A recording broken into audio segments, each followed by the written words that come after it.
On a souvent tendance à considérer Molière seulement comme un dramaturge, à savoir comme un auteur de théâtre.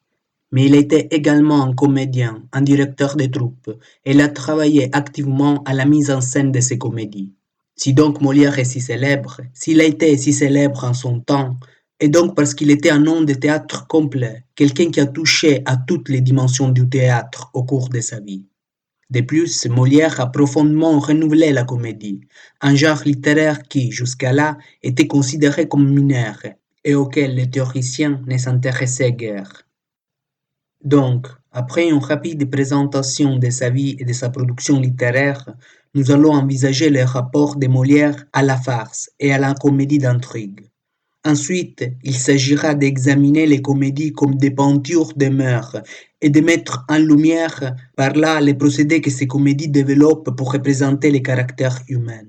Enfin, nous allons envisager les procédés comiques élaborés par Molière. On a souvent tendance à Jean-Baptiste Poquelin, dit Molière, né à Paris en 1622. En 1643, il fonde, avec l'actrice Madeleine Béjart, la troupe L'Illustre Théâtre qui, n'arrivant pas à s'imposer à Paris, se déplace en Provence. En 1658, la troupe de Molière rentre à Paris et, sous la protection de Philippe d'Orléans, frère du roi, obtient une subvention royale et prend le nom de troupe de Messieurs. En 1659 paraît Les Précieuses Ridicules, une comédie qui, tout en remportant un énorme succès, déclenche une première querelle. En 1662, l'école des femmes engendre un scandale religieux à cause du thème du coquillage et de la représentation du personnage d'Agnès. En 1665, la troupe de Molière acquiert le titre de troupe du roi. Entre 1666 et 1673, Molière se consacre à des comédies proches de la farce, comme l'avare et les fourberies des Scapin, ou encore à des divertissements royaux, comme les comédies-ballets. Molière meurt à Paris en 1673.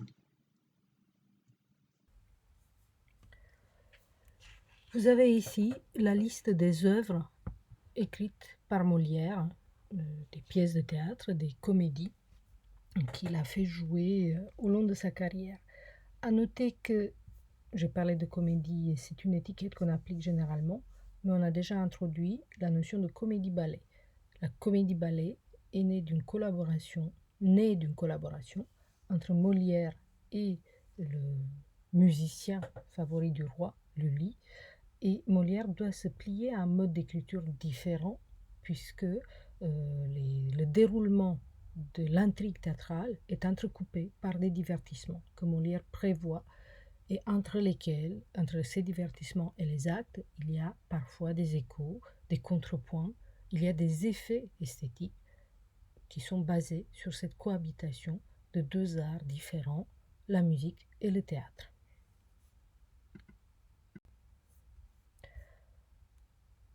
Molière a été mis en scène de multiples fois. Vous avez là une image d'une de ces mises en scène en tant que préambule à une analyse des rapports entre Molière et les différents genres théâtraux qu'il a pratiqués. On retrouve chez Molière les procédés comiques de la farce française et italienne. Coups de bâton, gifles qui se trompent d'adresse, déguisement. Il n'hésite pas à utiliser une langue grossière, autre élément typique de la farce. Cependant, Molière renouvelle les procédés comiques de ce genre littéraire. En effet, aux personnages de la vieille farce, qui étaient des types stéréotypés, Molière substitue des figures beaucoup plus complexes. Il attribue aux personnages typiques de la farce des comportements et un langage qui relèvent d'une grande variété sociale et culturelle.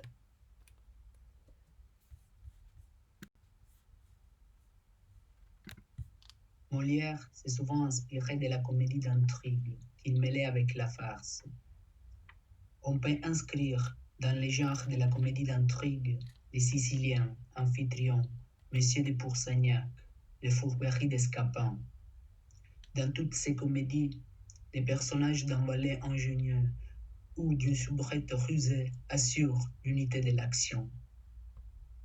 Ces personnages est donc présenté comme un individu sans scrupules qui n'hésite pas à tromper son maître. Dans ces comédies les plus célèbres, comme Tartuffe, l'Avare, les bourgeois gentilshommes, les femmes savantes ou encore les malades imaginaires, Molière reprend les schémas narratifs habituels de la comédie d'intrigue. Le problème qui sera résolu à la fin de la pièce est souvent celui d'un mariage controversé. Le personnage qui s'oppose à l'union est présenté comme un individu obsessif, dont l'action tout entière vise à montrer les défauts.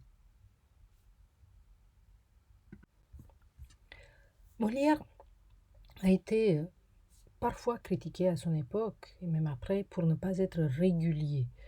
Il a reçu un certain nombre de critiques célèbres de la part de Boileau qui récusent certaines de ses pièces, comme par exemple les Fourberies de Scapin, comme étant trop grossières.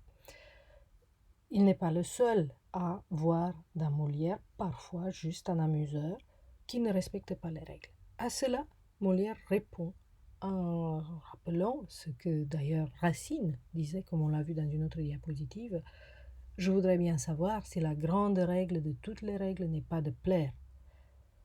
Dans l'avertissement des fâcheux, il déclare également que son intention n'est pas de savoir si tous ceux qui s'y sont divertis ont ri selon les règles. Ce qui importe, c'est l'effet et non pas les moyens par lesquels on y arrive. La matière de la comédie, d'ailleurs, pour Molière, est profonde. Molière est un observateur acerbe de la nature humaine et de la société. C'est d'ailleurs la vérité de cette observation qui fait la valeur de ces pièces encore des siècles après leur apparition, malgré le fait qu'elles soient extrêmement liées aux conditions de production de l'époque. Elles nous disent quelque chose parce que les hommes qu'on y voit, même quand ils sont caricaturés, restent vrais. C'est ce qu'il entend par entrer comme il faut dans le ridicule des hommes. Et par d'autres citations que vous avez sur cette diapositive, vous n'avez rien fait si vous n'y faites pas reconnaître les gens de votre siècle, si les contemporains n'ont pas l'impression d'assister à un véritable tableau des mœurs de leur époque. Donc, la grande idée de Molière, qui n'est pas nouvelle, mais qu'il sait saisir avec les moyens qui lui sont propres, c'est l'idée d'un portrait d'après-nature. Il utilise souvent cette métaphore du miroir public dans lequel on peut voir les défauts des hommes. Et c'est la capacité d'observation qui nous fait apprécier encore les pièces de Molière.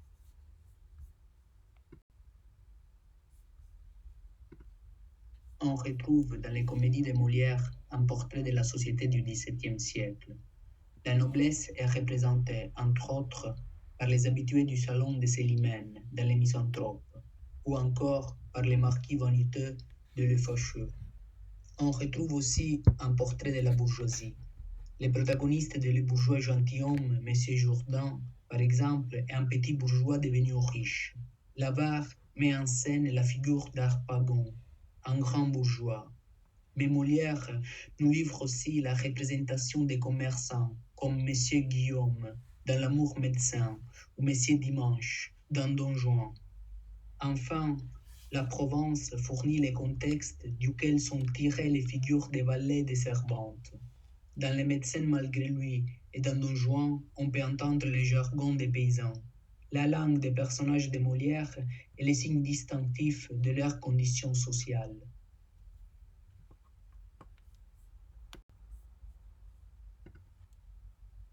Lorsque Molière met en scène ses personnages, il recourt à une multitude de procédés pour les présenter au public. Nous allons prendre en examen 3 de ces procédés qui nous semblent les plus significatifs. Tout d'abord, Molière met en scène un personnage guide qui, par ses commentaires et ses répliques, oriente les jugements du public. Ainsi, Dorine commente tout bas l'attitude de Tartuffe lorsque cette dernière apparaît pour la première fois sur la scène. Ensuite, Molière développe ce qu'on pourrait définir une peinture indirecte. Dans plusieurs de ses comédies, en effet, il décrit les personnages avant leur entrée en scène. Dans l'Avare, par exemple, Harpagon nous est présenté au début de la scène 1 par les dialogues entre Valère et Élise.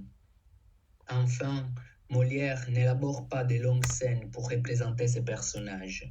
L'aperçu de ces dernières est livré au public par des traits simples, qui cependant expriment une grande variété humaine. Si, d'une part, la représentation comique est placée en premier plan, d'autre part, la gravité du théâtre de Molière tient à son réalisme, c'est-à-dire à la mise en scène des situations pénibles et des personnages qui se dégradent moralement tout au long de l'action. On retrouve chez Molière tout ce qui peut susciter les rires, comme par exemple les comiques des mots, des gestes, ou encore des situations extravagantes et des équivoques. Ceci dit, il faut mettre en lumière des démarches comiques essentielles.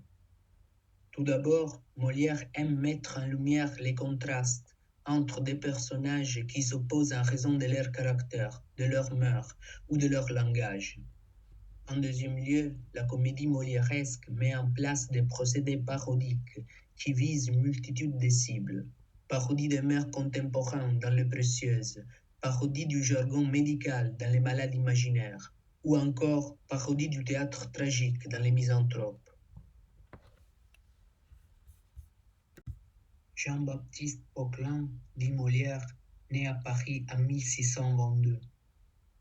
En 1643, il fonde, avec l'actrice Madeleine Béjart, la troupe L'Illustre Théâtre qui, n'arrivant pas à s'imposer à Paris, se déplace en Provence.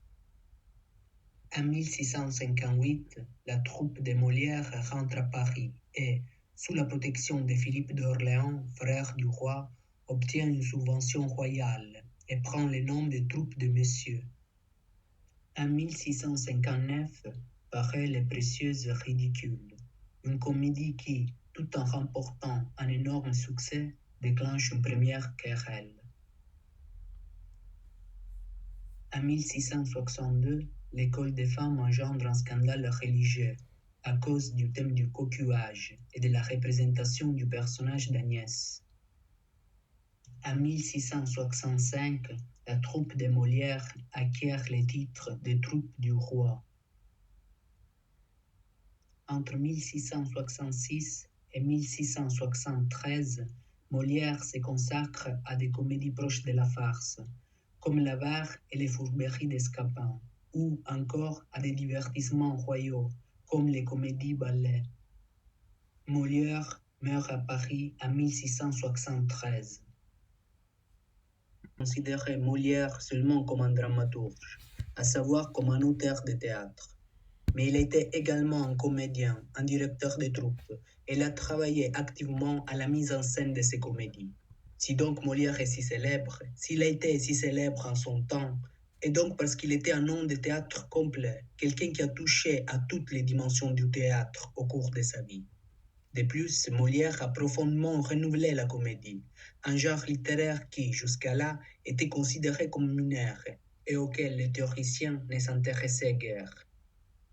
Donc, après une rapide présentation de sa vie et de sa production littéraire, nous allons envisager le rapport de Molière à la farce et à la comédie d'intrigue. Ensuite, il s'agira d'examiner les comédies comme des peintures de mœurs et de mettre en lumière par là les procédés que ces comédies développent pour représenter les caractères humains. Enfin, nous allons envisager les procédés comiques élaborés par Molière.